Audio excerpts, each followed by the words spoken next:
Hi everyone. This is the Indus Valley Annual Report team from Blume Ventures, an early stage venture capital firm here in India. Before we dive deeper into our report, let's do a quick round of introductions to the team. Starting off with Sajith Pai, the investment partner here at Blume, who looks at all things consumer tech and India B2B. We also have Anurag Pagaria here, who is looking at all things India B2B, and he's an associate with the team. This is Nachammai. I also go by NS, and I look at all things consumer and consumer tech, and I'm an analyst with the team. For those that are new here, a quick introduction to our report itself. The Indus Valley Annual Report is a yearly reportage taking stock of everything that has happened in India and in the Indian startup ecosystem, or our moniker for it, the Indus Valley ecosystem. So think Silicon Valley, but Indus Valley to pay homage to the civilization's genesis.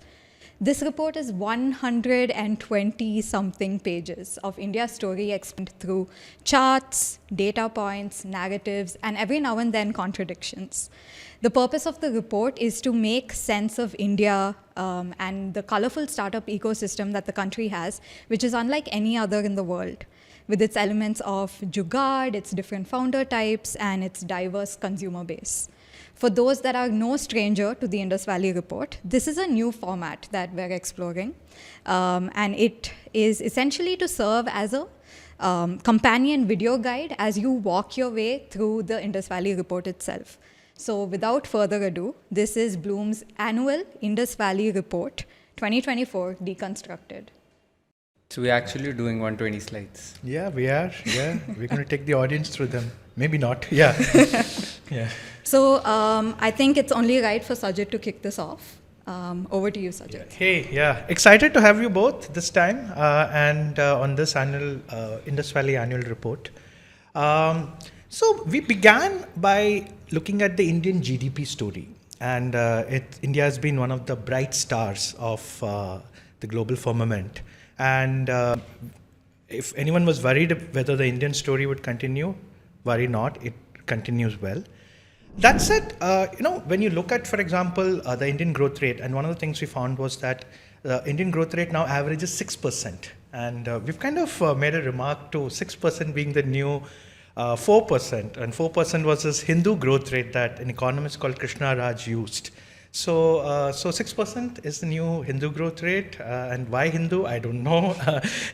Yeah. So that was an interesting piece, but still well below 9% that China enjoyed for all through the last 4 decades. So we still have some way to go.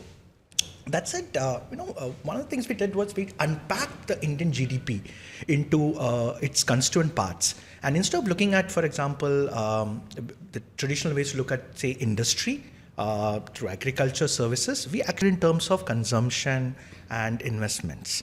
And there something very interesting emerges. The way the Indian GDP is structured, it's very different from the way China evolved.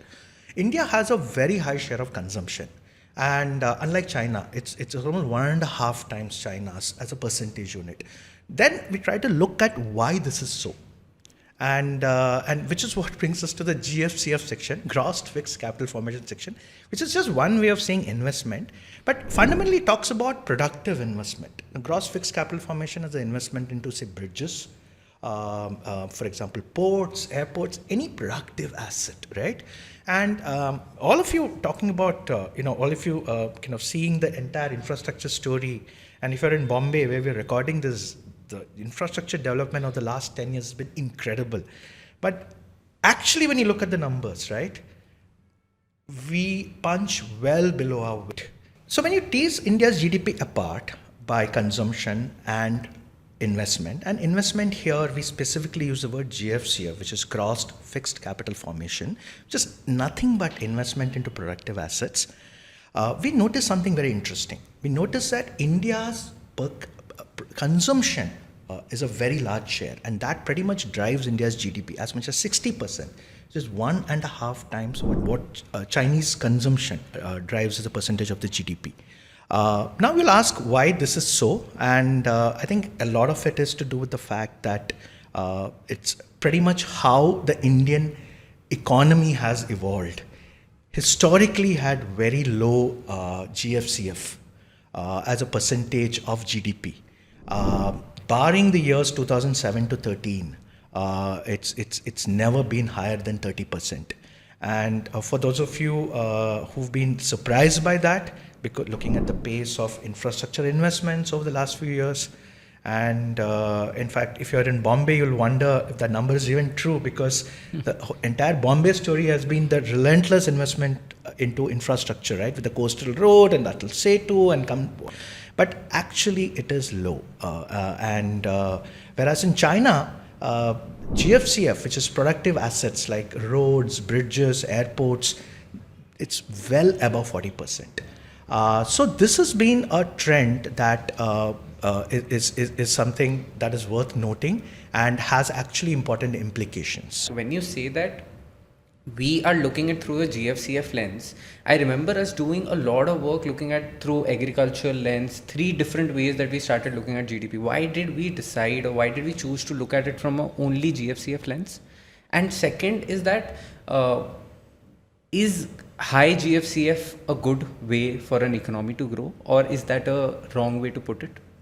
Yeah, one reason why we decided to look at this particular deconstruction of India versus China is because it explains a lot more than a simple deconstruction like GDP by industry, agriculture, and services. While that's important, this actually is a far more powerful way to kind of understand.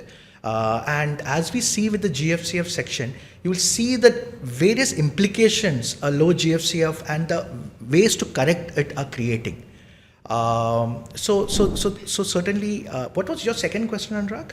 Essentially, why? But if we have high GFCF, is that a good thing? So when you're saying India has always been around 30% range and China has been around 60, close to 60%, is there some principle that you should be high in GFCF or essentially like that, or is that not a right way to look at it?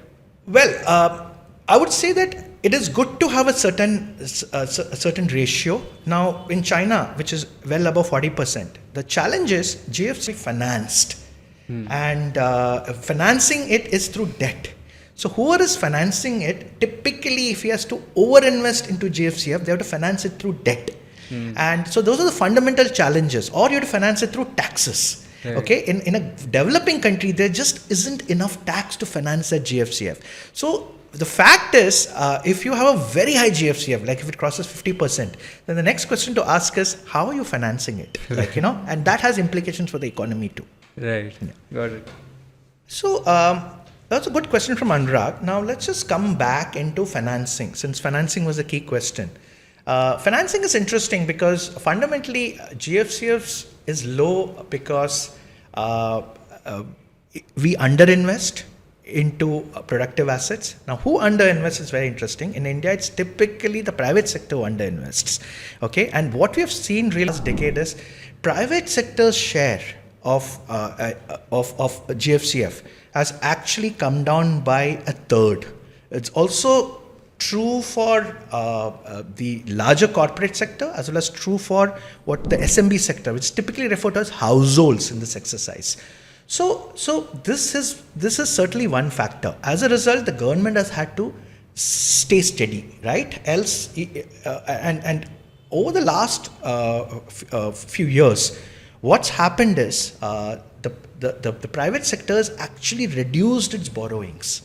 And this is a result of many factors, including NPA crisis, fairly high capacity that they've had, and they've not really had to invest. The COVID uncertainties, all of them have led to private sector underinvesting, and this reflected in their share of debt coming down. Like, private sector share of debt has actually come down to 50%. It's one of the lowest amongst our peers. So that brings us to something very interesting, which is that the government steps in to spend, okay? And the government had increased spending, as we have all seen. And with the government increasing spending, now it comes down to how does it finance that spending, and which is sort of the point you raised. And it's very interesting. We don't have very high taxes, and India's story of tax is very interesting. Our tax as a share of GDP hasn't really grown much over the last few years, and a lot of it is to do with the fact that we under-collect on direct taxes to a much greater degree. Okay, Can you deconstruct tax? Yeah, so tax has got direct and indirect. Yeah, and direct is really either corporates or individuals who are paying directly for it. Okay. Indirect taxes when you and me pay taxes, but through GST. Okay. There are also related taxes like excise, etc., which is really on by a specific person or entity, but spread across multiple people. Typically, if you have a very high indirect tax, typically more lower income folks share the burden. So it's a little inequitable in that respect. Okay. Yes, to a certain extent, you pay taxes on consuming, but fundamentally, because incomes are much, as a lower percentage income, is it's what much you're saying, higher. right? Yeah. Right. Now direct taxes are typically more equitable in the sense if you only have income, you'll pay for it. But the story of India is that direct taxes haven't really grown much. They're pretty much at 6% of over the last few years. They haven't really grown much. It's just that corporate taxes have come down as a percentage and income taxes have gone up. And what's really interesting when we unpacked was a very very small number of Indians pay income tax. Just 1.5% of India. It's 22 million people. And that surprised me because there were a lot of filing filing has been going up, but paying hasn't been going up. And the other thing is the power law, where a fifth of these account for pretty much 70%, 80% of the taxes. So the 70 million number that floats around is not actually... No, it's actually filers. Yeah. Thanks for asking that and clarifying that. It's actually filers, not payers. So now we come to the possibly the final part of GFCF, that because taxes are low, you tend to borrow. And when you tend to borrow, what happens is, as a government share of borrowings go up, and if you look at India's corporate bond market, it is pretty much India's bond market, sorry to say, it is dominated more by the government borrowing than corporate bonds, unlike other countries, for instance. So because the government has a very big role in the bond market borrowing, there is a debate, and now I'm not saying it's conclusively proven. There are well-written arguments on both sides that the government may be crowding out, but I've also read enough interesting literature to say that there could be crowding in that's happening at this stage in India, which is that as the government spends more money and economic activity increases, there is more, private sector investment, and it doesn't necessarily crowd out, but crowds in. So I think this What do you mean by that? Crowds in? Crowd in is that when, for example, in Atal Setu, take Atal Setu. In Atal Setu means that the government kind of takes that burden, it finances it through borrowings, but the construction on both sides leads to a revitalization of the economy. And as a result, a factory on the other side may choose to set up a large plant. Okay, and when it sets up a large plant, it then chooses to borrow. So that's a crowding in. So that is the argument that is used, and I think it's a fair argument. And at this point, I haven't done enough to say it's decisively one versus the other. So that is sort of the look at GFCF, and the reason for picking up GFCF, and consumption later will become clear to you, because GFCF allows us to unpack so many dimensions of the economy. So very simply, we underinvest in GFs. Why do we underinvest in GFCF? Private sector does. So government shoulders a burden because the government can't tax as much or doesn't tax as much. We have more borrowings, and more borrowings lead to discussions about crowding out or crowding in. Yeah. So that is the GFCF section in a nutshell. Okay, so now that GFCF is kind of unpacked, we need to look at the other part, which is the other large part, which is about as much as 60% of GDP is driven by consumption. But the best chart, I think, was the fact that when we talk about GDP, right, we are 3 trillion, we are X, then we look at GDP per capita, and then we come at 140th rank. And I'm like, wow, like how can you be two things at the same time? How can you be the 4th biggest economy and also so back in per capita kind of a thing? That feels like an India thing.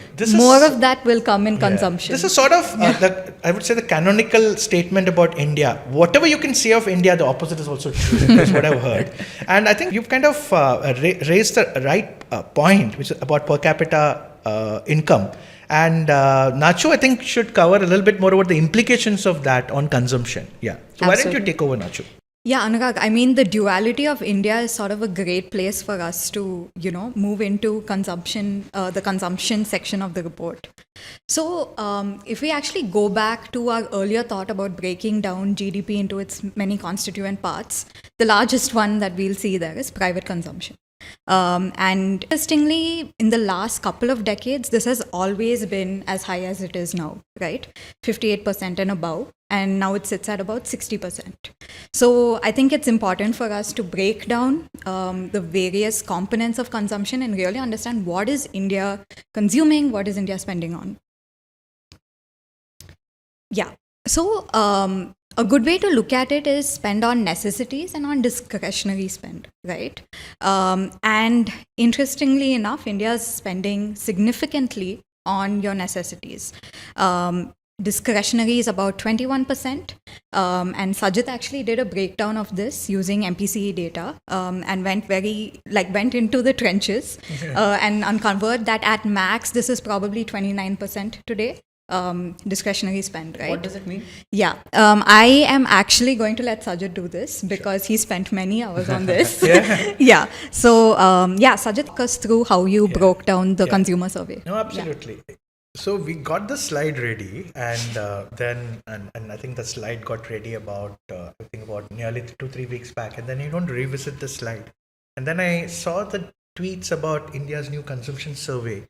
And all of a sudden, I got messages from, one of you, maybe Nacho, saying, do you want to just revisit this slide?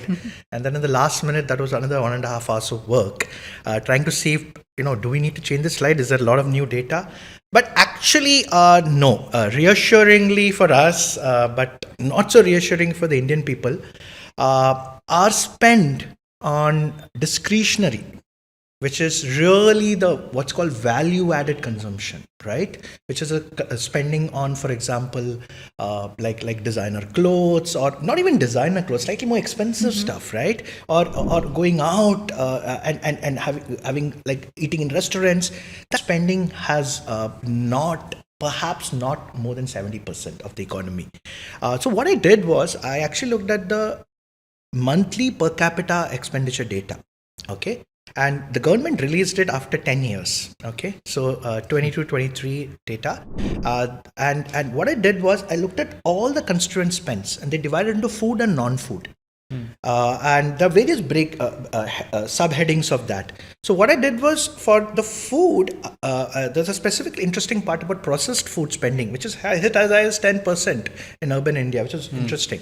So that I gave certain weights to it as discretionary, non-discretionary. Teased it apart. Then, for example, there is non-food, which is footwear, etc. So, per the government, 46% of rural India spends are on food, and 39% of urban India spends are on food. And there was, but when you actually non-food, a lot of it is still like medical education, which is essential. Conveyance. Yeah. A certain percentage of conveyance is for getting to work. Correct. Right? So it's essential. Without that, your money won't come. So when you actually tease those apart, you actually find that 29% is what the share of discretionary spends, in India is today. And from 2000, it has only grown up by 800 bips. That is, in 2000 it was 21%. In 2022 it is 29%. When we look at what is there on our chart, which is from the Macquarie investment bank, Macquarie says 2000 was 13% and 2022 or 23 was 21%, right? So it's again 800 bips change. So this is sort of the dissection that you wanted me to do, Nachu. Back to you. Yeah. No, I think interesting from the consumer survey as well was when we look at pure discretionary spends, like your consumer durables, your media and entertainment, that was broadly about 15% of the discretionary portion. And interestingly, you talked about beverage and processed foods, right?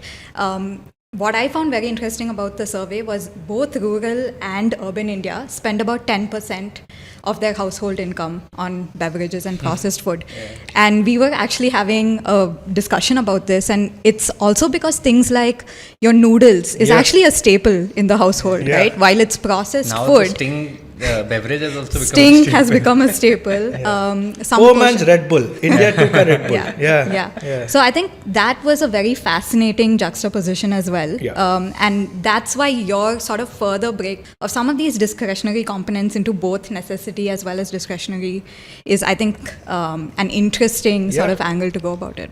Yeah. Thank you. But why is discretionary important?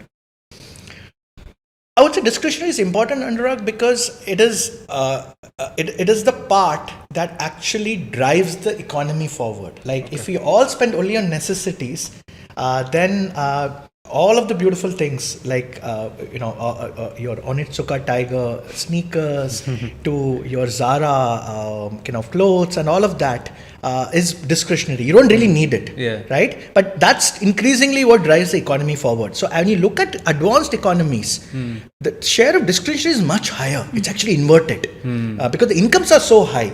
So in a way, it's actually interesting you say that discretionary is important. Not because discretionary spending is all, yes, it matters in driving the economy forward, because actually higher margins in the hands of people, etc., all of that. But it's also a great signal to where the economy is. Discretionary as a percentage can't increase unless the incomes go up. Okay. So why don't we kind of get Nacho to kind of unpack this a little bit more? So when we actually broke down discretionary spend a little bit more, we wanted to look at other indicators for low discretionary spend. And we realized India is actually under-consuming in multiples. A chart that I really like here that we explored was elevator density in India, right? It's one of the lowest in the world, which is interesting because you have a limited landmass and you have a very large population. And elevators are usually in urban parts. And it really tells you how small the urban class is in India, and also shows you that urbanization is not where it ideally should be, right? I think this is a really interesting chart from that perspective. Another one is also the household goods and ownership of household goods in Indian households. Two-wheelers at about 50%, but a car at 8%. Right, that's interesting. That's at a household level. At a household level, yeah. Similarly with ACs, we don't have pure AC data, if I'm not wrong. We have ACs and coolers, and that's at about 24% in India. I think these are great charts to really understand the many Indias, right?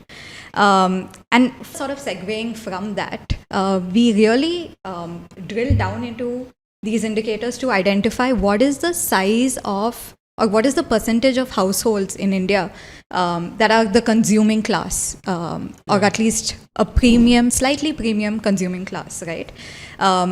All roads and all our indicators led to one number, broadly between 30 to 35 million.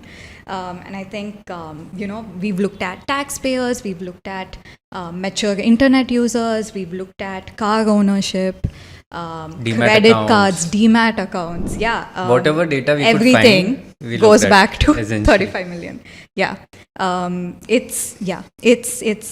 That was, I think, something that came out very strongly here. And of course, this then leads into the hallmark sort of slide that everyone looks forward to in the Indus Valley Report. Blume's rendition of Kishore Biyani's India 123. And of course, Sajith has been the brainchild behind, our segmentation of India 123. And I would love for him to sort of walk us through this. And, also notice, Sajith, that some of the estimations this year are different from last year's. So what's changed and how has this come about? So when we look at in the India 123 framework, it is a concept that I think Kishore Biyani pioneered in his book. It happened in India. I think that's the titles. So that's where I came across the concept of India 123, and I thought it was a very powerful way to kind of illustrate India. What I've done and is really adapt it for the needs of Indus Valley. And which is why the India 123 framework and the depiction that I do is not a pure socio-economic depiction, right? There's a reason why I pick, for example, India 1, why size that way. And it comes from, for example, all of the numbers that talk about 25 to 40 million, 30 to 35 million being in between, right? So effectively that many number of people and a slightly lesser number of households equivalent, okay, really set the outer boundaries of the consumption class in India. And credit cards, 100 million-ish credit cards, but with everyone having 2 to 2.5 credit cards, it's just again 30 to 40 million, 40 million people. Cars, similar, and so on. Very interestingly, the data that you brought out, Anurag, about people have done at least one trade. 25 million, 22 million. It's dropped a little bit this year apparently, but 25 million last year. So hence we have sized India 1 at that, because that becomes really the consuming set. That's a set which is digitally literate, able to transact comfortably on the internet. Mature internet users, let's here put it at 35 to 40 million, again similar. That is also fits in. That also has a kind of affluence to buy. So that becomes like the native class for Indus Valley startups to go after, right? That's where you begin. Then comes India 2, and India 2, for example, and Nachi, you spoke about what's changed, and you noticed that some things have changed. Yes, we have expanded the size of India 2. And the reason for expanding the size of India 2, last year I kept it at around 100 million.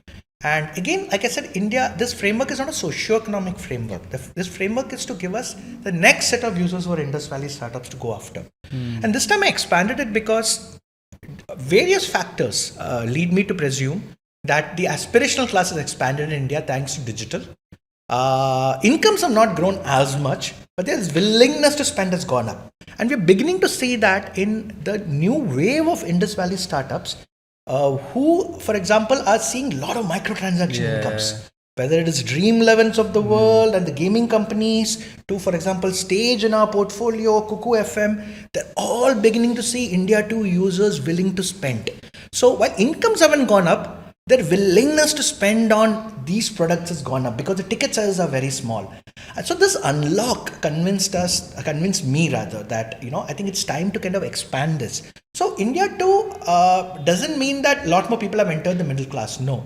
The middle class, as we call it, is really the rich class in India, which is India 1. India 2 is an aspirational class, and so we expanded this to show that the market has expanded. Yeah. And so that is how we've kind of stacked it up. But otherwise, India 1, if anything, the story is that India 1's numbers have grown slowly. Okay, that's about 30 million households, close to 10% of the economy of India's households, and they account for about, I would say, just over 50% of the income, okay, and equivalent, maybe a little bit more on spends. So that's India 1. If anything, India 1 has got richer. India 2 has kind of stayed the same, maybe a little less, because I've added more numbers to it from the bottom. Okay, so India 2 would have gone down a little bit in income, on average income, and India 3 would be a little more lower because the top rung of India 3 are pushed into India 2. Yeah. So that's sort of the India 1, 2, 3 framework. And what I think we've done is to give you an indicative set of startups which kind of fall in each of these buckets. But the way to understand is when you look at the startups, keep in mind that all India 1 startups may not be relevant for India 3, right? Or India 2. Correct. But India 3 startups will be relevant for India 1. So that's a way to understand it. It doesn't mean that YouTube doesn't operate in India 1. Yeah. All it means is that it kind of spans all of this. Yeah. I think we're also seeing that with some of these India 3 or India 2 products having that premium version for that India 1 customer, right? Yeah. Even YouTube with YouTube Premium, for example. Right, yeah. YouTube Premium, and YouTube in India has had to kind of adapt itself. India is one of the few countries that allow downloads because when YouTube launched in India, till Jio gave us those speeds and the bandwidth, people couldn't kind of reliably enjoy YouTube. So India is one of the few countries that allow downloads.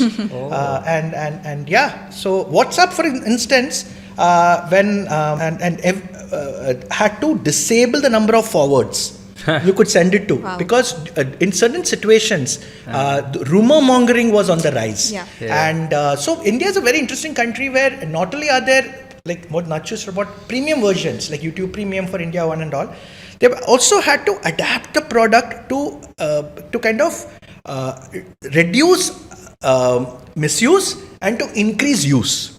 So that's the interesting thing about that, but that's a different topic entirely. Yeah. And Sajith, something you mentioned which was really interesting was this, willingness to pay now in India too, right? Do you think this is coming from an increased access to credit, coming from aspirations? Is it coming from just time in the market for some of these products? Yeah.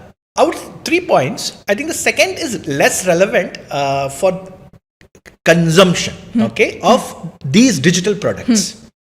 I would say that unsecured credit has been on the rise, and that's a next topic we'll probably kind of segue to soon. But I would say that as far as consumption of digital products is concerned, I don't know if that's as relevant. But the first two that you said is more this one. That one, these products have been there in the market for a long time, and they've discovered new unlocks, both behavioral as well as economic. And the economic one, interestingly, is also technological, because UPI Autopay and UPI allows you small ticket items to be kind of small ticket prices. And that means that people are paying for like 9 rupees, 1 rupee. And that's created an entirely new set of unlocks. Got it.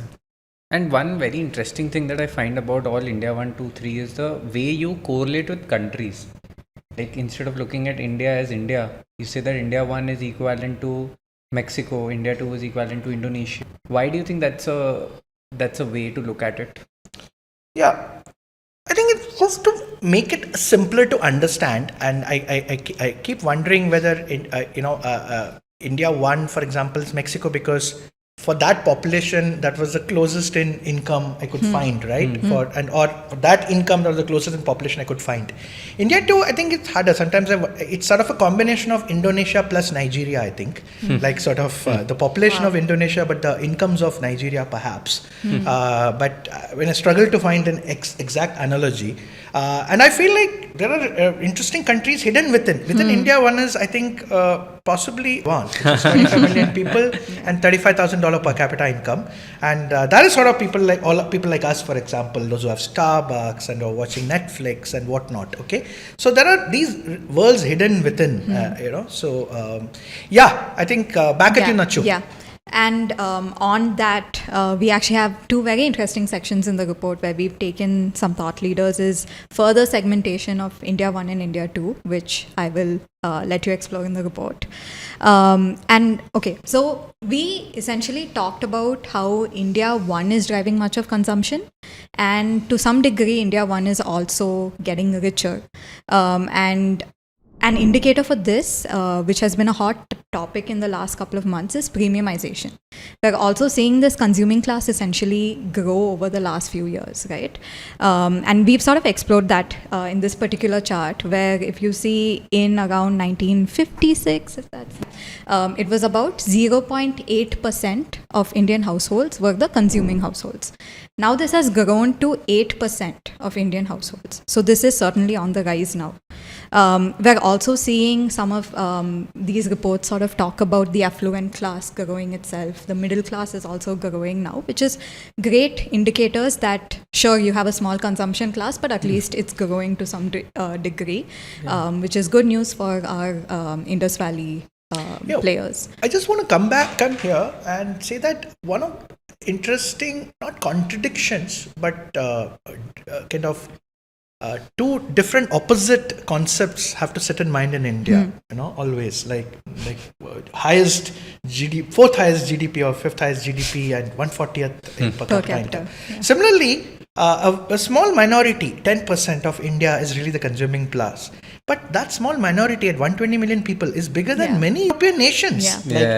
So and they are driving a lot of spends. And it's really, India is really the fastest growing category for many kind of categories. So that is really the 2 things that you have to keep in mind. While it's 10%, it's still really sizable. Yeah.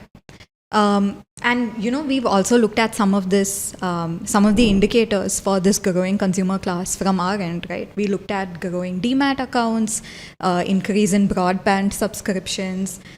We've also seen within categories premiumization, right? For example, we looked at the revenue growth for, say, a V-Mart versus a Zara in India in the last 3 years, or Mahindra and BMW in India, right? And all of these are strong indicators of premiumization within this consumption class, that you can actually get more from your consumption class.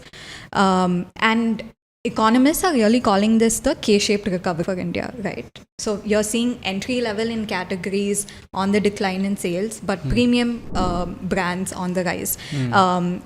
For example, entry level vehicles, right, on the decline, but SUVs now have 42% market share in car sales. I think super interesting here. Wow.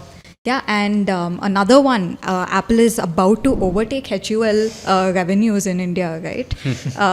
So a lot of aspiration, a lot of premiumization is happening every day in India. I think that's a very good, the whole car thing seems to be very intriguing, right? The entry level vehicles are going down, the 5 to 10 lakh vehicles are going up.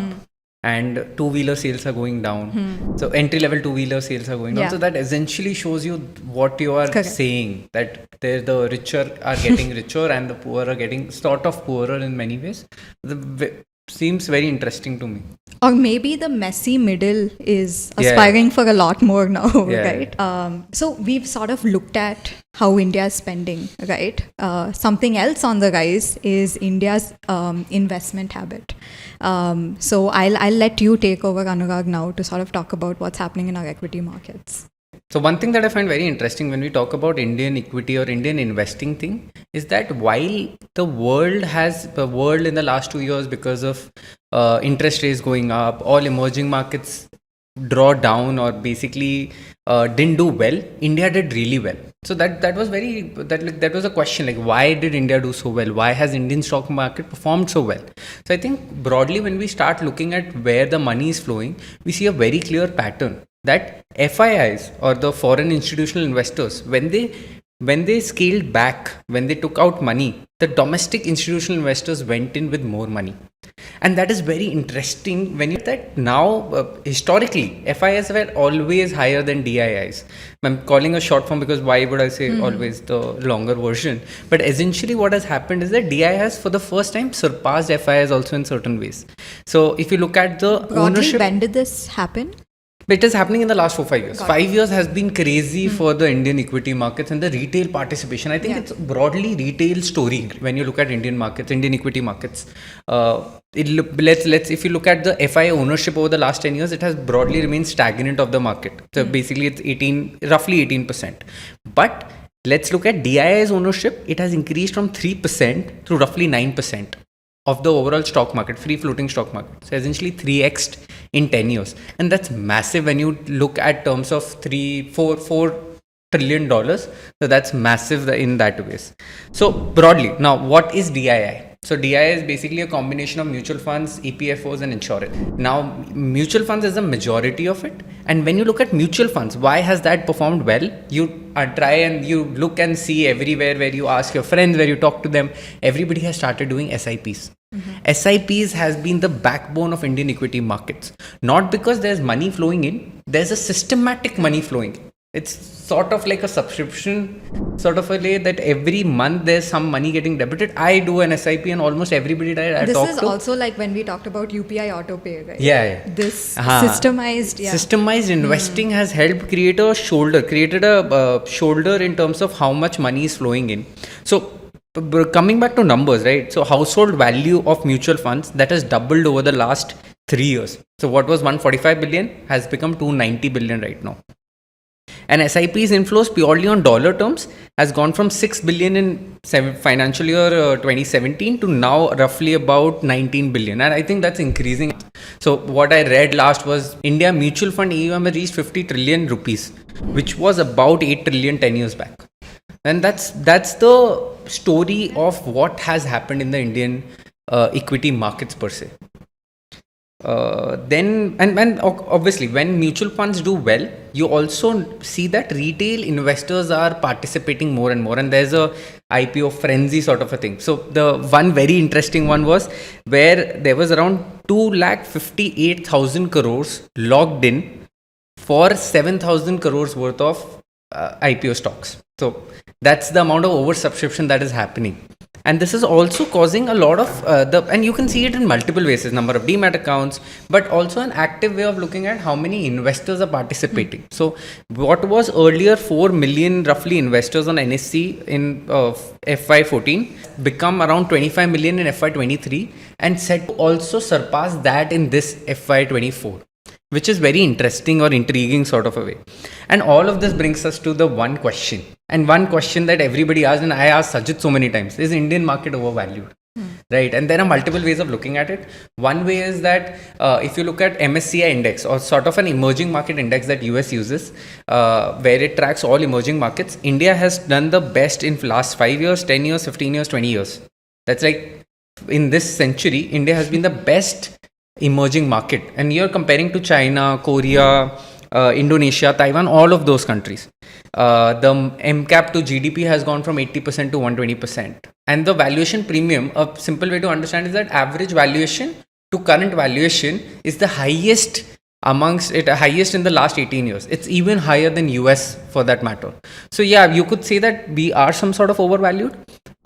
I would also tell you to look at Nvidia's, Google or Microsoft of the world, where Microsoft is at 3 trillion, but the Microsoft and Apple interchange between $3 trillion essentially. So these are almost as equal to Indian market. So I don't know whether we are overvalued in many ways. I don't have an answer to it, but I think the broader story is the SIP story that has caused Indian equity to rise. So basically, when we spoke about equity, that is how India is saving. But there's also in some ways, there's one more part to it about credit. And credit, why is credit interesting? Because in a very boring topic, like why do you want to discuss about loans, credit, all of that? But I think there's a very interesting thing that is happening in Indian ecosystem right now. And broadly, if you look at credit, right? So there are three parts to it: retail, government, and corporate. Now, the retail segment of credit is going through a transformation. And so retail broadly consists of personal loans, credit cards, home loans, all of those things constitute the retail credit bunch of it. Now in retail credit, what is happening is that personal loan has increased about 2x in the last 5 years. And that's massive when it comes into the loan book kind of a way. That 3% of personal loans was 3% of the overall credit was personal loans in 2018. Now it has become 6.7%. Now that might not sound very big, but now if you dig deep into personal loans, what you will realize is that amongst that, personal loans have increased 12x in volume. What we used to do 8 million loans in 2018 has now become 100 million-ish loans. And that 100-ish number is massive in that ways. And if you look at the main, but it has not increased in value. It has only increased about 3x in value. So what it means is that essentially most loans that are going out are small ticket loans. And those loans are being driven by NBFCs. That is essentially the fintechs or the new age financial institutions that are coming up. Which is also causing overall rise in retail loans that are happening in the market, which was 2018, it was around 160 billion. Now it is about 450 billion. And retail percentage of overall credit has become the largest, which was earlier 19% in financial year 15, now has become 30-ish%. And that's become the biggest way that India is taking loans. That is causing a very big problem of NPAs, overdraft, DPDs, and essentially that. And I would like Sajith to step in and explain what is happening over here, and also give a shout out to DPT0. Yeah, sure. DPT0 is actually a portfolio company we invested in last year. Anurag spoke about this rise in personal loans and retail credit. It's also interesting to look at this as an India 2 theme, because if rising consumption, the K-shaped kind of recovery curve that we're seeing, the investment into equities was an India 1 story. Then the India 2 story is really about increasing credit.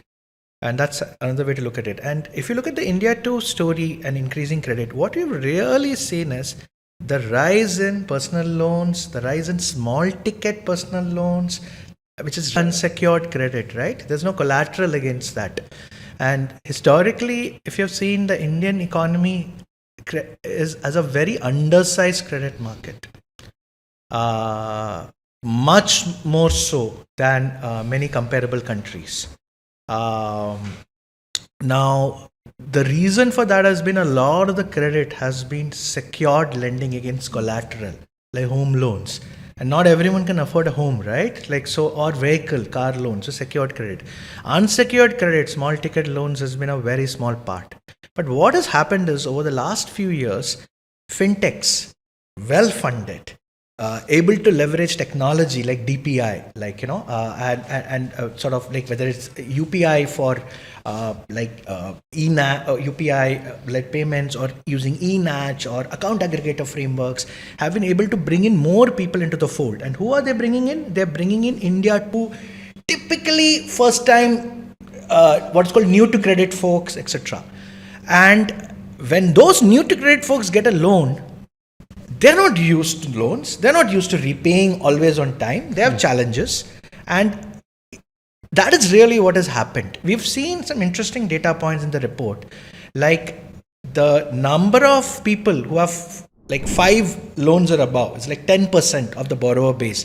And they have like 40% of the loans go to them. Yeah. So are they kind of circulating the loan amongst each other? I don't know. Okay. So we're beginning to see all of these trends, and really if all of those new to credit people have to kind of pay it back, not all of them are able to pay it back on time. Sometimes they don't have income, sometimes they have other challenges. And as a result, NPAs are on the rise. And so if you actually look at the story of personal credit, it's really been growth, particularly in one area, unsecured small ticket personal loans. And we saw some of the stats saying the kind of jump that we have seen there, 31x or something like that.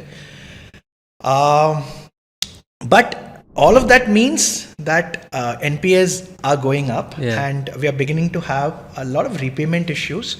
And I think that really, I'm going to hand it over back to you to what the other implications of that are. Essentially you covered it very well. So essentially what was 13 or 14% NPAs have become twice of that in small ticket loans. And that is why RBI is so worried. That is why RBI is like, you are hitting the ceiling of number of people that you can lend to in a way that you can get that money back. That's creating a systematic risk in our system. And now, since you have covered this, I would love for Nachammai to step in and talk about India's export and why do we think that's an important thing to talk about. So I think bit of a heavy section that we had with personal credit. So let's lighten it up a little. Let's talk about India's exports, right? I think there's been this large conversation about India being a service exporter. Interestingly, we're also, or at least significantly, exporting people compared to services, right? And that's broadly sort of the way we've gone with this section of the report.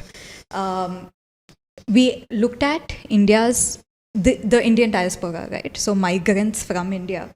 And India is actually one of the leading countries with the most number of migrants compared to other economies.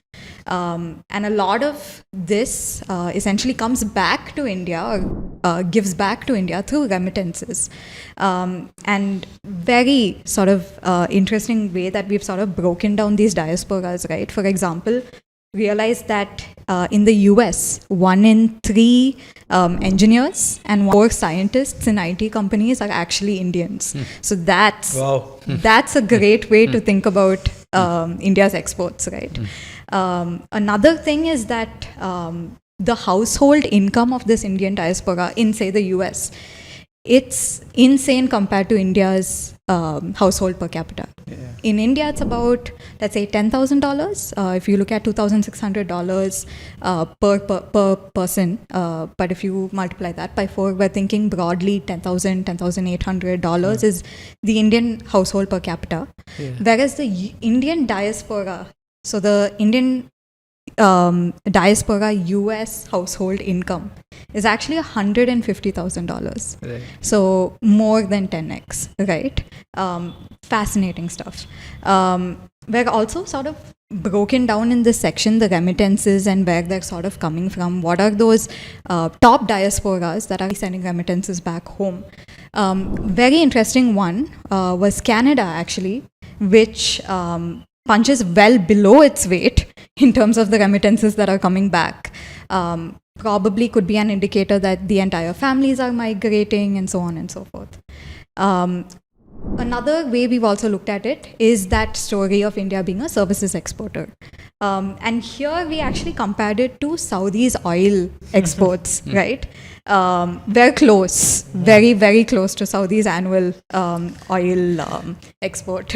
It's one of those unfair but relevant comparisons, I call it. And I love these juxtaposing these two very unlikely but seemingly kind of conceptually interesting topics. So this was one of them.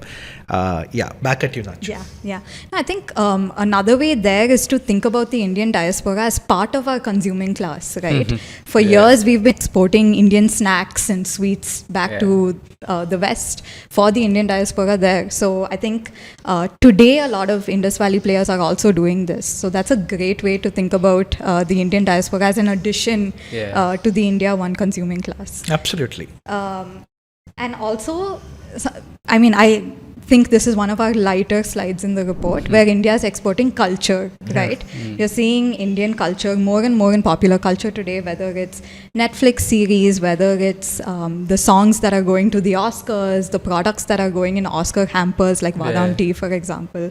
They're seeing UPI as something that is going to be exported, right? So I think these are great, fascinating stories coming out of India being consumed in the global stage. I think a good way to describe this as is as India's rising soft power, right? And as a country gets richer, as we get this India one gets richer, they start traveling, they start creating culture. Increasingly, that culture is going to get more and more eyeballs and going to break out of its narrow pockets in the Indian diaspora to the wider mainstream. We saw that with Chinese culture, we saw that with Korean culture. It is going to happen, right? With India as well. And I'm particularly fascinated by the Wikipedia chart, which looked at the most visited pages, and quite a few of them were about cricket or about Indian topics. Increasingly, I think the story is about the Indian English speaking. And if we talk about the 120 million India one, all of them are English comfortable. And as all of them are English comfortable, they are increasingly expressing themselves on the internet. And if I say 120 million, almost 80-90% will be English fluent. At 100 million, I think we are bigger than UK, the Indian speaking community. And if we were to be a country, Indanglia, okay, or whatever you want to call it, if Indanglia were to be a country, it would be 100 million. It would be the second largest English speaking country after USA. Yeah. That's another way to look at it. Yeah. And I think this English-speaking soft power is really at the center of the three exports we talked about, right? Human capital, the export of services, and then the export of culture as well. Absolutely. Well put. Yeah. And since we sort of talked about India slowly thinking about exporting some of its DPI, its digital public infra, I think that should be the next section that we break down. So, over to you, Sajith. Of course. Thanks, Nachu. So, DPI exports to DPI. And DPI is essentially digital public infrastructure and refers to all of those protocols that have evolved in India and the products that have served as front ends to those protocols. UPI, for instance, Aadhaar, which is a fundamental digital public infra product, DigiLocker and so on. A good way to understand them is by seeing them as three aspects, really. There's an identity layer, which is Aadhaar, effectively. Then there is a payments layer, whether it's Aadhaar enabled payment service or UPI. And finally, there's a data exchange layer. DigiLocker is part of it, and like the account aggregator framework is part of this and all that. But what we've really seen is that these services have kind of come to cover much of the population. Like Aadhaar covers like 97% of the people. UPI is increasingly used by at least, I think, about 300 million people now. all of that. So that has been one great success story of the last 15 years, so to say, since Aadhaar began in like 2009-10. If I were to now look at the use of UPI, if I were to look at the use of DPI, that's digital public infra, and if I were to look at the government usage, it's got directed to a lot of welfare efforts, okay? And DBT, or direct benefit transfer, in kind as well as in cash, has been an incredible success story. We saw it during COVID, when the kind of DBT really rose, okay? And we've got stats about how DBT has risen in kind as well as cash. A good way to kind of understand India, and I always feel a good description of India is as a digital welfare state. Marrying the digital public infra and the digital protocols with the welfare mindset of trying to bring up the India 3 and India 2 people. Okay, yeah. So digital welfare state was, I think, a good way to kind of understand India, and especially the government's efforts. But it's not the government alone. As we saw with startups, and that comes out on the next slide, is that startups have been able to leverage DPI as well very effectively. And if I were to kind of look at some of the examples, we've got Zerodha using Aadhaar and eKYC to kind of drive faster onboarding. We have the story of how Stage used UPI AutoPay to kind of drive higher retention. We've got an example of Snapmint using the account aggregator framework to reduce, I would say, fraud, to reduce the cost of onboarding, to drive higher profitability. So for lending, it's been an incredible story, really. Yeah. Okay, the account aggregate framework. Then mobility, Namayatri, and for those, it's been a godsend. Maybe less so in some other parts, but Calcutta too. I think they're growing very fast. So I would say mobility via ONDC is a very interesting story, and we're going to see with Dara coming to India from Uber and talking about ONDC. I think it might be very interesting to see what happens next there. Are they going to innovate on it, etc.? On e-commerce too, we have kind of some data. Let's see how it evolves. A bit early to say that, So those are ways in which the digital public infra has been leveraged by startups. Yeah. That said, this slide is about this section is about government and Indus Valley, and DPI is not the only way in which the government has supported Indus Valley. The schemes, which some of them involve funding. There are, for example, specific reforms targeted at sector. Space is one area where they've been very helpful. The grants, BIRA grants, for instance, the subsidies, such as in the EV space. So all of that has gone to kind of support, I would say, startups. But with all the giveth, it's also sometimes taketh, and we also try to capture all of the I won't like to use the word hurdles, but sometimes there are hurdles, sometimes there are direct actions which stop startups from doing a specific act. Like real money gaming, for instance, the government came down very hard. Crypto, they came down very hard. Effectively, has posed crypto, for example, has decimated the industry. In the case of real money gaming, has put serious hurdles.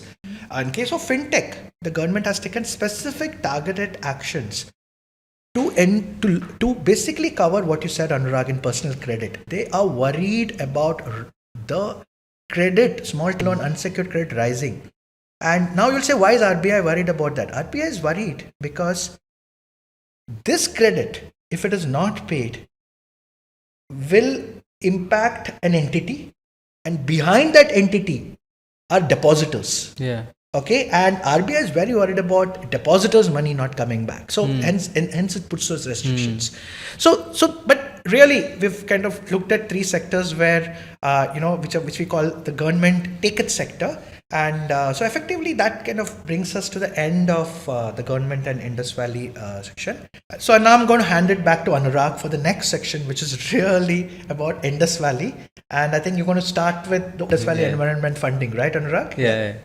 So when we talk about Indus Valley per se, right? So I think the venture ecosystem in India is going through a transition period sort of a way, right? And it is recalibrating. Well, every market, right, where there's a slide where we have shown all the top four markets, every country has seen a drawdown. India has seen a bigger drawdown than the rest, where it has become the quarter, essentially 1/4 of what it was a couple of years back. And now when we try to take a closer look at it, so we are effectively back in 2017 levels in the amount of money that we are deploying, but with far lesser deals. Whereas on an average we are doing around 1,000 deals right now. Earlier we were doing around 2,000 deals in 2016-17. So far fewer deals and almost the equal amount of levels. So when we try to now see what is the reason, and when we try to break down the funding into three parts. So there are basically seed, then early stage and the growth stage. And when we look at seed particularly, there are 2-3 trends that come out, right? Talking purely from a seed lens, seed has slowed down, but is still very resilient compared to everything else. While there is less than half of what is deployed in 21-22, like 21-22, there was about 1.8 billion sort of deployed, and in 23, it's about 0.8 billion sort of that is being deployed. But the average seed check is larger, and there are 3 key things that we observe over here. And I would love for Sajith to jump in and talk about what trends that he's seeing when he's looking at deals, because we are primarily a seed and early stage fund per se. Yeah. When I look at the seed market, I think what we're really seeing is, for want of a better phrase, flight to quality. Okay, so in 21, for example,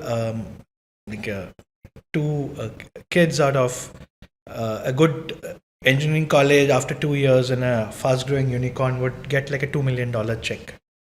But today, I think with just pre-revenue, with just an idea, with just a deck. But today, I think that's not going to happen, right?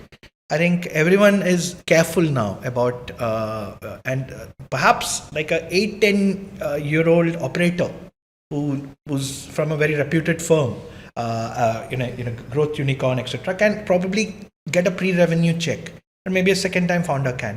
And so what you're seeing really there is a whittling down seed numbers. So there's certain kind of seed check, first-time founders, etc., has gone out of the window. And what you really have are more elite founders, and that is why you're seeing that check go up. Yeah. Because for them, the average ticket size hasn't gone down as much. Yeah. So essentially, you're not doing more number of rounds, but the rounds that are happening are bigger because you're betting on second-time founders. Yeah, I would say so. Right.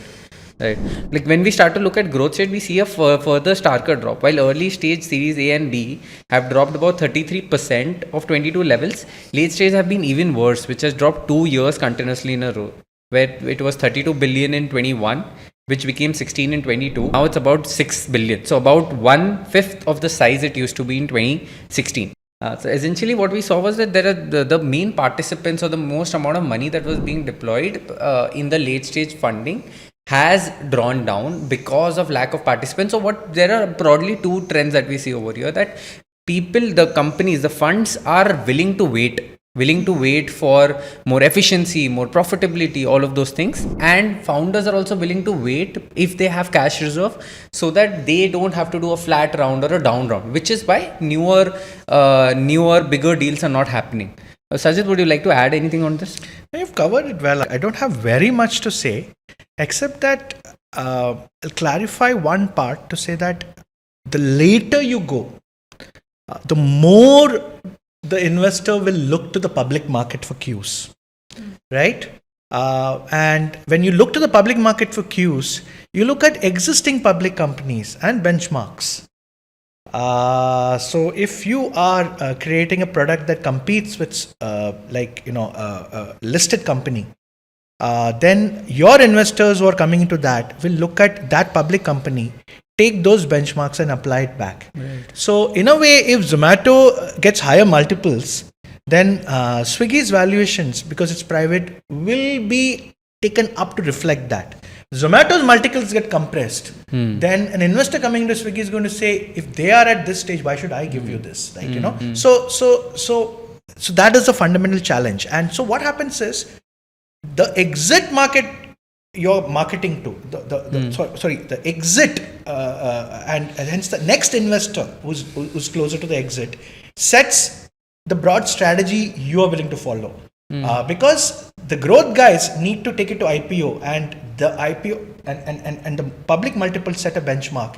They come back and demand more, and hence are more cautious, and that ripples down. In our case, because we are so far removed from exit or IPO, we can afford to be a little more forward looking and give maybe richer multiples, but eventually we'll also have to kind of be careful. And this also reflects in the number of unicorns that are being created, right? Like last year it was only 2, but at the same time the number of IPOs have increased. We have flipped in terms of IPO to unicorn sort to say. Like this last year was around 8 venture backed unicorns that happened, and one very interesting part has happened is the IPOs of 21, like Zomato's and Policy Bazaar, which were doing which got hammered for a while, have turned themselves around. Like what we have understood is that profitability with growth is what India values, which is what they are getting into, and they are getting back to a rich multiple, right? Everybody they have turned around, they have become higher than their IPO price essentially,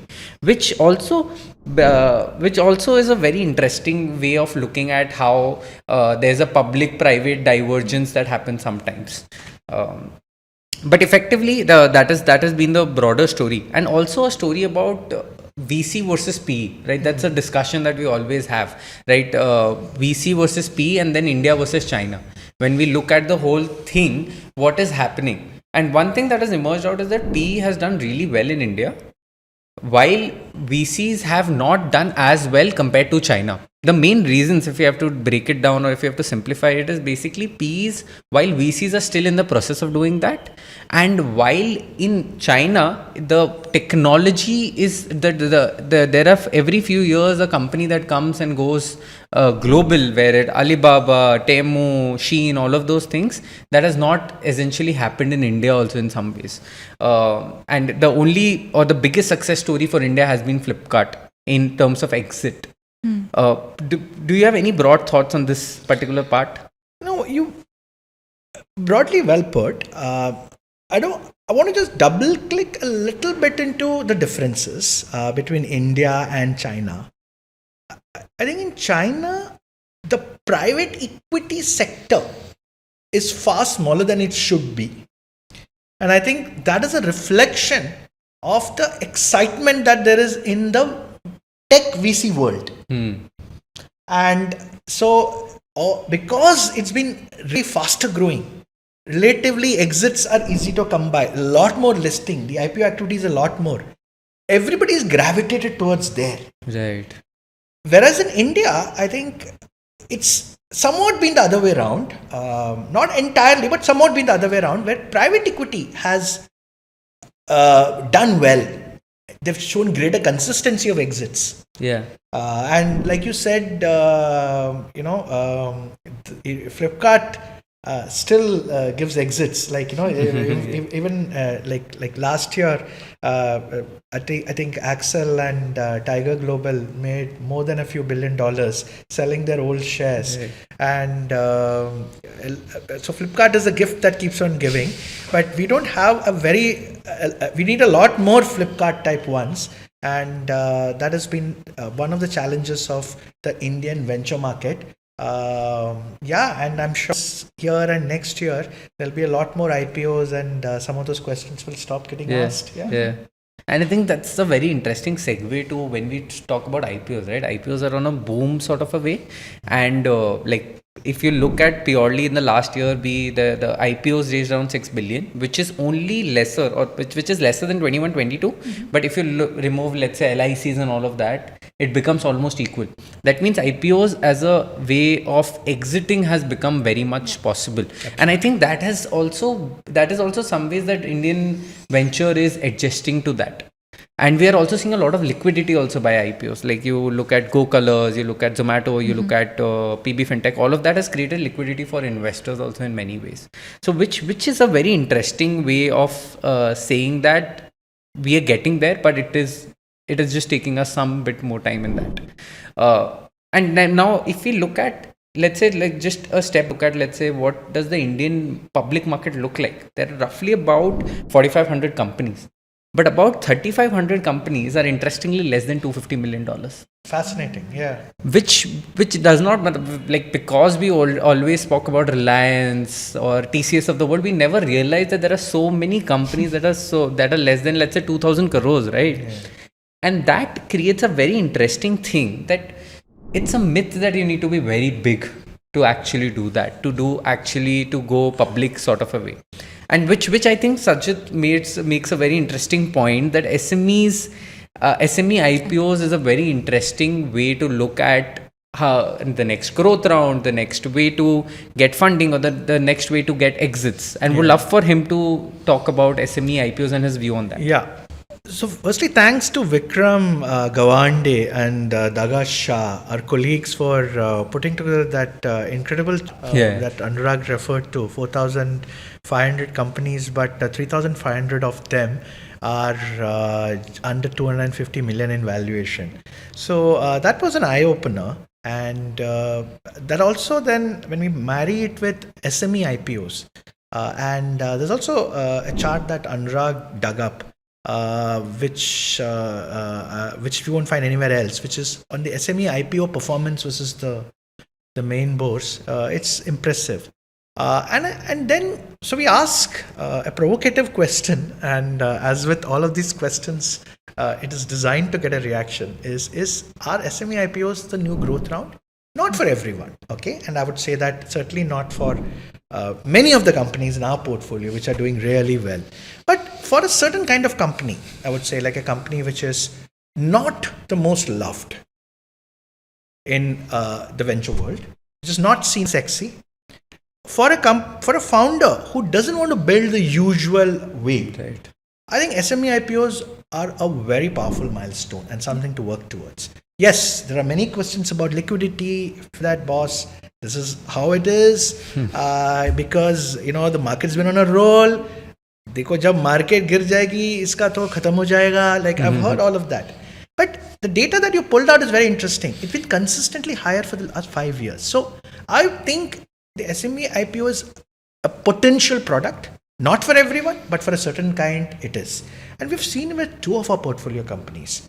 Last year, Infoleon, with just 36 crores revenue and 5 crores profit listed. Yeah. Okay. And it was a very hot stock in the SME IPO. And before that, 66 crores revenue, 10 crores profit listed. Okay. And now they've migrated to the main bourse. Right. So I'm very about the SME IPO and the potential of listing on that. It's not for everyone, but for many founders, it's a very relevant exit outcome. Yeah. Right. With that, we broadly cover SME IPOs, and with that broadly funding and how Indian venture ecosystem is developing, and would love for Nachammai to come in and step in and talk about a few sectors. Why do we think that those sectors are doing well? So we've also looked at some of the sectors that have done well in the last year, and we've gone into them a little bit deeper. And in previous editions, we've looked at e-commerce. We tried to come at it in a completely different angle, which is digital native brands, right? And digital native brands, and here we're going to call them DNBs, just for ease of information flow. Yeah. Broadly, we're seeing that DNBs have increased their market share in e-commerce sales or online retail sales, right? What was around 25% in 2018 is now 40%. So they've significantly increased their share.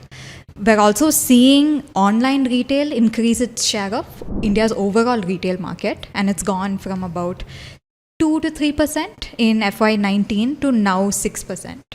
And so essentially, we also wanted to break down why this has happened, right? And a big, once again, is DPI, right? UPI payments, as well as when Jio came into the picture and everyone's access to the internet really increased. It helped digital native brands really tap into a consumer base that it was harder for them to access when they were going up against the incumbents. And then this world of commerce and consumer enablers grew and brands really started to take off from then, and so did the funding market, right?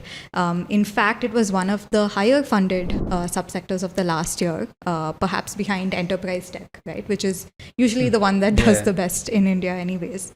And we've seen some like hallmark stories come out of this, like the Mamaearth IPO, for example, the very large Lenskart round that was raised in the last year. We're seeing brands go global and really make hundreds of crores in global markets and really build their brands abroad as well. And on this front, something that's been very interesting that digital native brands have done is actually change the incumbent playbook, right? Many incumbents are building their own online channels, they're building their own online brands, online digital first brands, and they're also acquiring a lot of these brands to acquire some of that DNA, some of those consumers, those market insights and so on.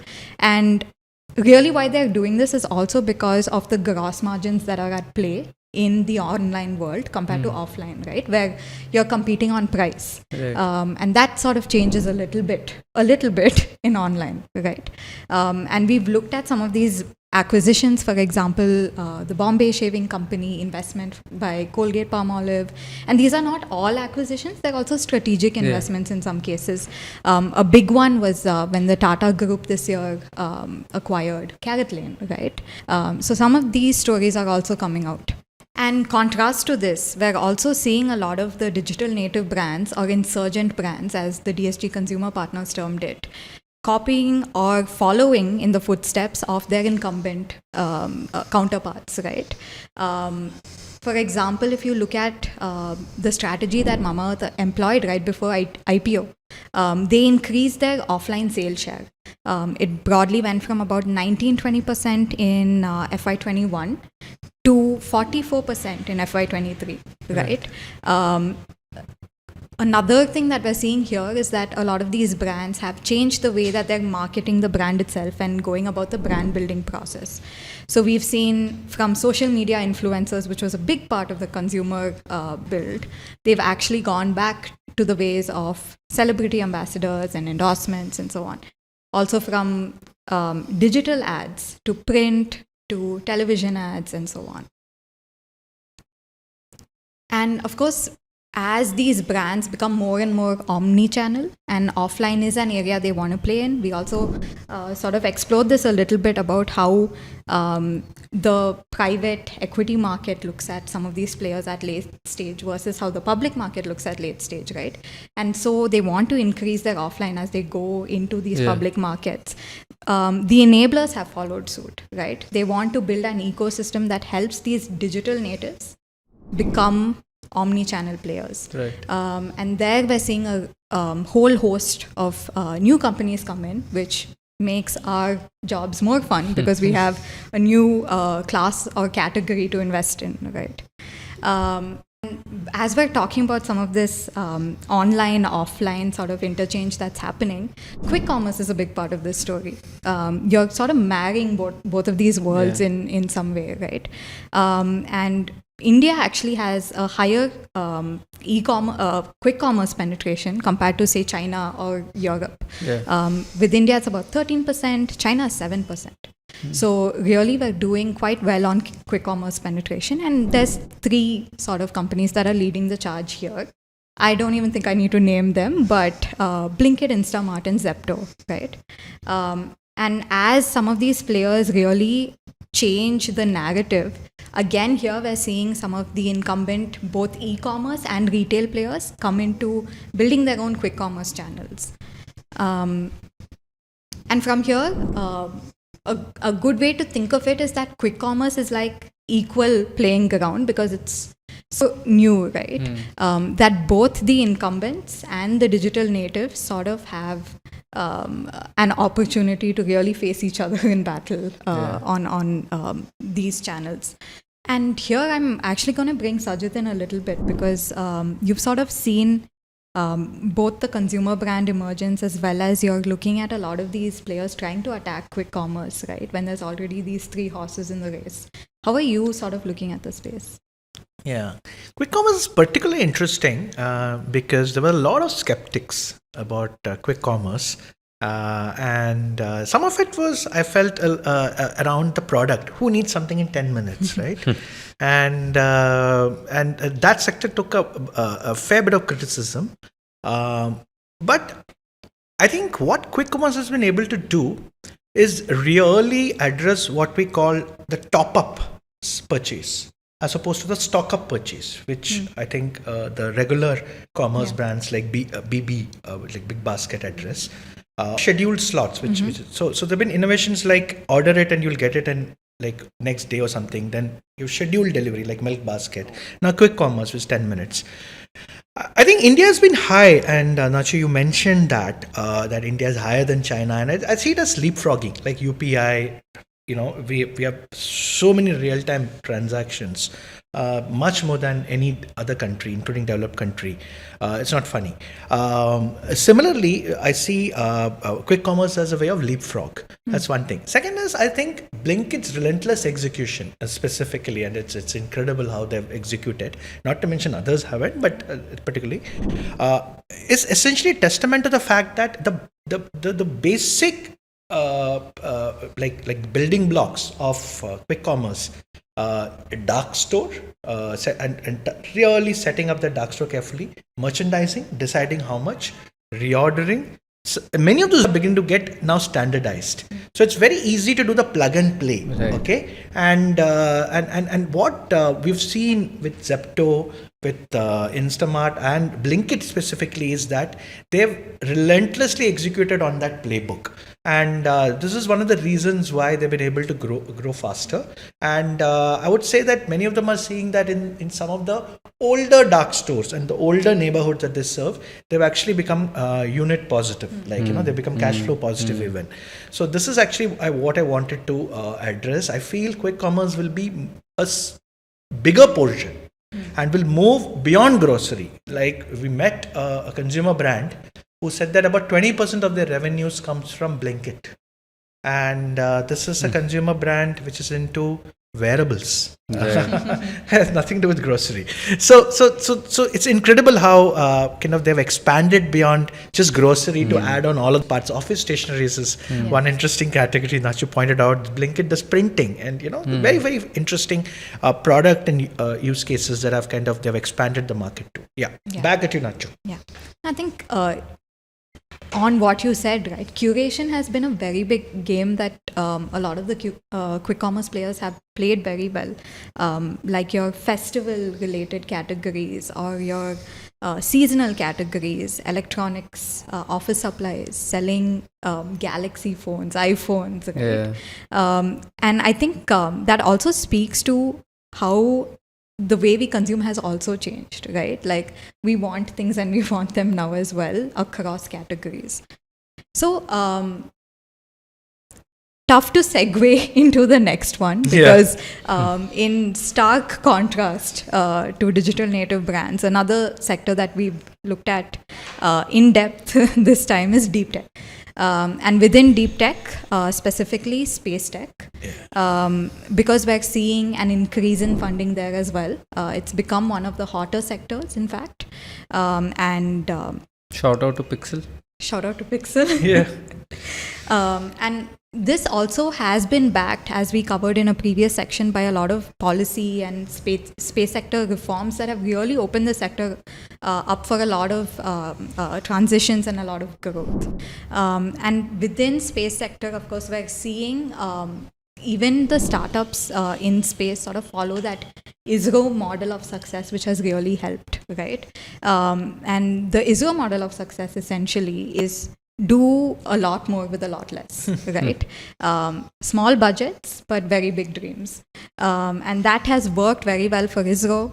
If we sort of compare some of the budgets between hallmark space missions that India had versus their exact counterparts in the US, right?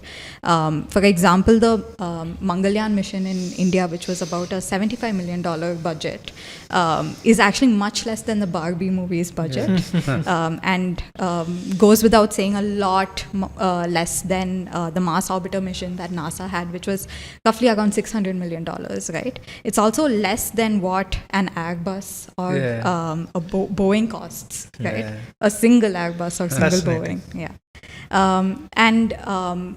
ISRO's low-cost model is also supported by an ecosystem of enablers, which are your SMB suppliers, right, for components, for some of the subsystems and so on. Something else that ISRO is really pioneering today in the global stage is this transfer of technology between ISRO to private companies. Right. And these are some of the startups that we're seeing as well. And in fact, one such technology which is now in the process of being transferred out and tenders are out is for the SSLV technology, right? Similar space bus technology was also transferred in this format. And ISRO is really pioneering this, one of the only countries in the world to actually do this. Right. So being an enabler to the startups ecosystem has been a big part of what ISRO has been doing. So Fintech. Now, Fintech, if you add up all of the constituent parts, right, lending, payments, wealth, is actually the chunkiest sector, okay? And it's actually, from my last 5 years, that like the inbounds that come to me, Fintech used to be a very small portion of those inbounds. Today, even though I don't cover Fintech at Blume, it's actually, I think, the biggest, I think more than a third of the inbounds cold pipeline I get is Fintech. Talks about the sector. You know, so it's an interesting proxy for how big the sector is.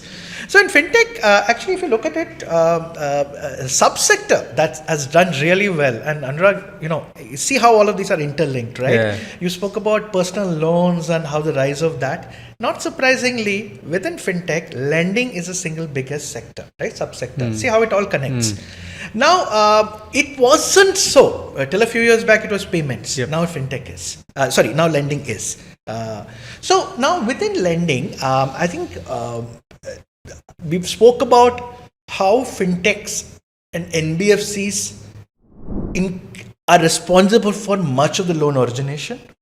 And that data can actually be seen in the slide where we've actually given you 4 interesting pie charts which actually look at how Fintech contributes to the new credit customer, new to credit customer origination. Right. About a third, 36% comes from them. Then, for example, of share of personal loans by volume is more than 3/5. But the value is only a 1/10. Yeah. So I think the point I think we're trying to say is Fintech is expanding access to retail credit, to personal loans. Much the same way in which I would say the digital brokers like Zerodha, Grow, Dhan expanded the access to broking. So these 2 charts, one is a pie chart, set of pie charts, and one is really a bar and line chart, kind of show how fintechs have expanded access to customers. Okay. So if I can look at the next few slides, they're really talking about a particular theme that fintech is now too important to be left to fintechs alone, right? And the basic building blocks, tools, APIs, access are all there for a non-fintech, okay, to kind of pick and choose and deploy. So what we are seeing is very interesting. The payment aggregator license is not for fintechs alone. Increasingly, if you have a very large customer base, a very large payment base, you want to make sure you control that too. So no wonder that Zomato applied to be a license, payment aggregator license. Embedded fintech and really embedded lending is another interesting use case where non-fintechs have kind of come in. And so essentially, if you have a customer base and you set at a transaction, then one way to kind of speed up more number of transactions is to give credit, really, right?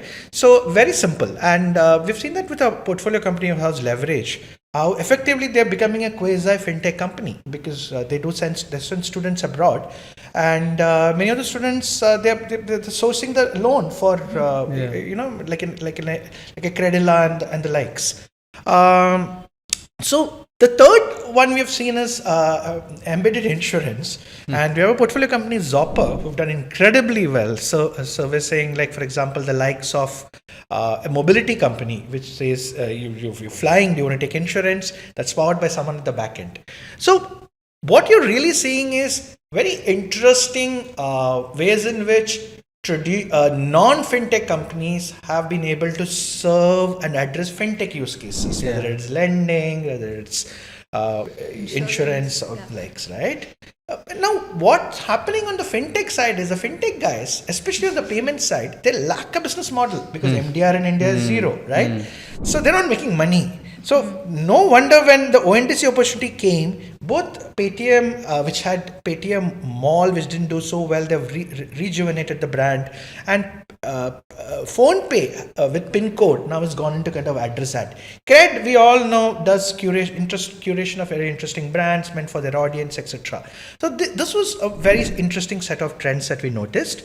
So from there, and we've looked at three sectors. We've kind of given you the double clicks on those. We want to kind of look at the final section, which is really what we call playbooks, and it's one of our favorite sections because what we get to do here is to really compile interesting case studies by innovative companies, right? And so we've got a few of those. I'll cover. I'll not cover every single one, but I'll kind of highlight and talk about a couple. A little bit about the consumer tech and consumer social, consumer tech kind of products, and we've got this two axes, and you can create multiple axes, but we created these two axes to kind of highlight how differing strategies are being used by this wave of consumer social, consumer tech companies. We've also gone deeper into one of them called Friend a little bit to kind of show how they've addressed.